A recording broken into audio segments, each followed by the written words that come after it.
तो जो सारी जो मतदाता सूची पूरे देश की अवेलेबल है 2003 में, उससे सेलेक्ट करना और उससे मैचिंग करना बहुत आसान हो जाता है।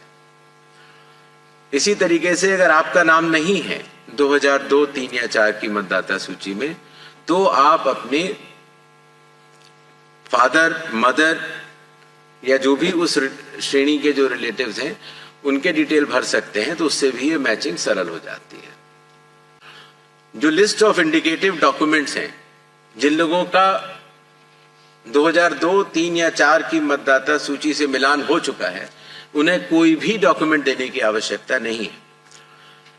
और जिन लोगों का मिलान नहीं हो पाया, वो संख्या काफी कम रह जाती है। सिर्फ उन्हीं लोगों को ये इंडिकेटिव डॉक्यूमेंट्स देने होंगे जो बिहार में थे 11 वो, और आधार कार्ड, नागरिकता का प्रमाण चूंकि नहीं है तो वो आइडेंटिटी पर्पस के लिए लोग दे सकते हैं। भारतीय नागरिकता कानून के अंतर्गत अगर आप 1 जुलाई 1987 से पहले भारत में अगर पैदा हुए हैं तो आपको भारत का नागरिक माना जाता है। तो जो व्यक्ति 87 या उसके पहले का बॉर्न है, अगर उसमें 18 साल जोड़ देते हैं तो सन आता है 2003, 4 या 5। इसीलिए जिन लोगों का नाम 2003, 2 या 4 की मतदाता सूची में है, उसकी प्रोबेटिव वैल्यू, उसकी एविडेंशियरी वैल्यू कि वो नागरिक है, उसकी कोई जांच करने की आवश्यकता नहीं होती। इसीलिए जो पिछला SIR हुआ था वो वाली तारीखें ली जाती हैं।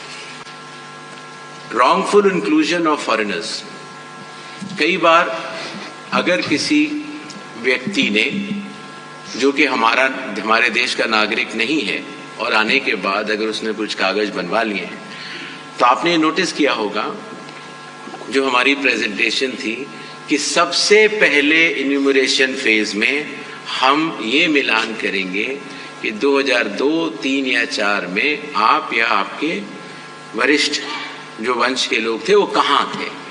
अगर उससे मिलान हो जाता है तो फिर ये बात खत्म हो जाती है। जो लोगों का मिलान नहीं होगा उनको नोटिस जारी होगा, और नोटिस जारी होने के बाद उन्हें वो कागज दिखाने होंगे, और उसके साथ साथ ये भी बतलाना होगा कि 2003 में वो कहाँ थे। ये करना बहुत आवश्यक है। डीडुप्लीकेशन की जहां तक बात थी, शायद इस विषय को और गहराई से समझने की जरूरत है।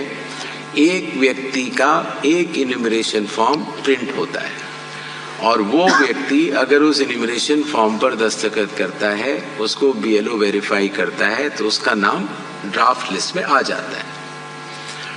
अगर उस व्यक्ति के एक से ज्यादा जगह नाम है तो उतने इन्यूमरेशन फॉर्म अलग अलग जगह प्रिंट होंगे। जितने भी नाम है सबके प्रिंट होंगे। तो जब तक वो व्यक्ति मानसिक तौर से कानूनी अपराध करने के लिए तैयार है, तभी 2 इन्यूमरेशन फॉर्म पर वो दस्तखत करेगा, अन्यथा एक पर ही करेगा।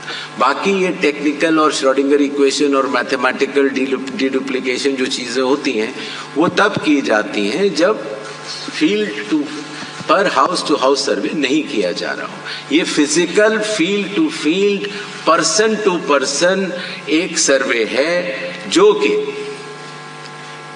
कि अगर आंकड़ों में आप देखेंगे तो वो एक बहुत बड़ा सर्वे है।